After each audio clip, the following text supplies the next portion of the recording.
Hi friends, good morning ಎಲ್ಲರಿಗೂ. ಏನು bag ಇಟ್ಕೊಂಡು ಕುತ್ಕೊಂಬಿಟ್ಟಿದ್ದೀನಿ ಅಂತ ನೋಡ್ತಾ ಇದ್ದೀರಾ. ಇವತ್ತು ನಾವು ಒಂದು ಸ್ಪೆಷಲ್ ಪ್ಲೇಸಿಗೆ ಹೋಗ್ತಾ ಇದ್ದೀವಿ. ಎಲ್ಲಿಗೆ ಏನು ಅಂತ ನಾನು ಫುಲ್ ವಿಡಿಯೋ ಎಲ್ಲ ಹಾಕ್ತೀನಿ ನೋಡಿ. ಇವಾಗ ನಾನು ಒನ್ ಡೇಗೆ ಮಗುನ ಕರ್ಕೊಂಡು ಆಚೆ ಹೋಗೋವಾಗ ಏನೆಲ್ಲ ಪ್ಯಾಕ್ ಮಾಡ್ಕೊತೀನಿ ಅಂತ ತೋರಿಸೋಣ ಅಂತ ಈ ವಿಡಿಯೋ ಮಾಡ್ತಾ ಇದ್ದೀನಿ. ಫಸ್ಟ್ ಆ್ಯಂಡ್ ಫಾರ್ಮೋಸ್ಟ್ ಅವನಿಗೆ ವಾಟರ್ ಬಾಟಲ್ ತಗೊತಾ ಇದ್ದೀನಿ.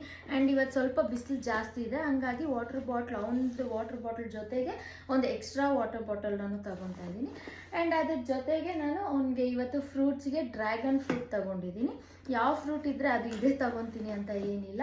ಆ್ಯಂಡ್ ಅದ್ರ ಜೊತೆಗೆ ಡ್ರೈ ಫ್ರೂಟ್ಸ್ ಆ್ಯಂಡ್ ಒಂದು ಚಿಕ್ಕಿ ತಗೊಂಡಿದ್ದೀನಿ. ನಾರ್ಮಲಾಗಿ ಎಲ್ಲ ಡ್ರೈ ಫ್ರೂಟ್ಸು ಮಿಕ್ಸ್ಡ್ ಇದು. ಆ್ಯಂಡ್ ಒಂದು ಚಿಕ್ಕಿ ತಗೊಂಡಿದ್ದೀನಿ. ಆ್ಯಂಡ್ ಈ ಗ್ಲಾಸ್ ಎಲ್ಲೋದ್ರೂ ನಾನು ಈ ಗ್ಲಾಸ್ ಮಾತ್ರ ಬಿಡಲ್ಲ, ತಗೊಂಡು ಹೋಗ್ತೀನಿ. ಯಾಕೆಂದರೆ ನಾವು ಆಚೆ ಹೋದವಾಗ ಮೇಯ್ನಾಗಿ ಮಕ್ಕಳು ಹಠ ಜಾಸ್ತಿ ಮಾಡ್ತಾರೆ. ನಾವೇನಾದರೂ ತಿನ್ನೋವಾಗ ಕುಡಿಯೋವಾಗ ಅವರು ಬೇಕು ಅಂತ ಹಠ ಮಾಡ್ತಾರೆ. ನಾರ್ಮಲ್ ಗ್ಲಾಸಲ್ಲಿ ಕೊಟ್ಟು ಚೆಲ್ಕೊಂಡು ಗಲಾಟೆ ಮಾಡಿಕೊಂಡು ಆವಾಗ ಬೈದು ಎಲ್ಲ ಮಾಡೋ ಬದಲು ಅವನದೇನು ಗ್ಲಾಸ್ ಇದೆ ಅವನಿಗೆ ಅದು ರೂಢಿ ಆಗಿರುತ್ತಲ್ವ, ಸೊ ಅದು ತಗೊಂಡ್ರೆ ಈಸಿ ಆಗುತ್ತೆ ಅಂದ್ಬಿಟ್ಟು ಅದನ್ನು ನಾನು ಕ್ಯಾರಿ ಮಾಡ್ತೀನಿ ಎಲ್ಲೋದ್ರೂ. ಆ್ಯಂಡ್ ಸ್ನ್ಯಾಕ್ಸ್ ಏನು ತಗೊತಾ ಇಲ್ಲ, ಯಾಕೆ ಅಂದರೆ ಯಾವಾಗೂ ರೆಗ್ಯುಲರಾಗಿ ಹೆಲ್ತಿ ಸ್ನ್ಯಾಕ್ಸ್ ಅಂತ ಇದನ್ನೇ ತಿನ್ನಿಸಿ ಅವನಿಗೂ ಸ್ವಲ್ಪ ಬೋರ್ ಆಗಿರುತ್ತೆ. ಸೊ ಔಟ್ಸೈಡ್ ಹೋದವಾಗ ಅಟ್ಲೀಸ್ಟ್ ಅವನಿಗೆ ಔಟ್ಸೈಡ್ ಸ್ವಲ್ಪ ಸ್ನ್ಯಾಕ್ಸ್ ಏನಾದರೂ ಕೊಡಿಸೋಣ ಅಂದ್ಬಿಟ್ಟು ಸ್ನ್ಯಾಕ್ಸ್ ಏನು ಪ್ಯಾಕ್ ಮಾಡ್ತಾಯಿಲ್ಲ. ಇದ್ರ ಜೊತೆಗೆ 2 ಡೈಪರು ಮತ್ತು 1 ಪೇರ್ ಡ್ರೆಸ್ನ ತಗೊಂಡಿದ್ದೀನಿ.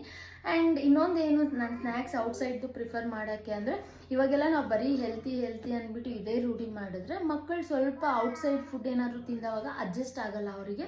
ಸೊ ಅವ್ರ ಬಾಡಿಗೂ ಅಡ್ಜಸ್ಟ್ ಆಗಬೇಕು ಅಂತ ಹೇಳಿದ್ರೆ ಸ್ವಲ್ಪ ಯಾವಾಗಾದರೂ ಒಂದೊಂದು ಸತಿ ಔಟ್ಸೈಡ್ ಫುಡ್ ತಿಂದರೆ ಏನು ಪ್ರಾಬ್ಲಮ್ ಆಗಲ್ಲ.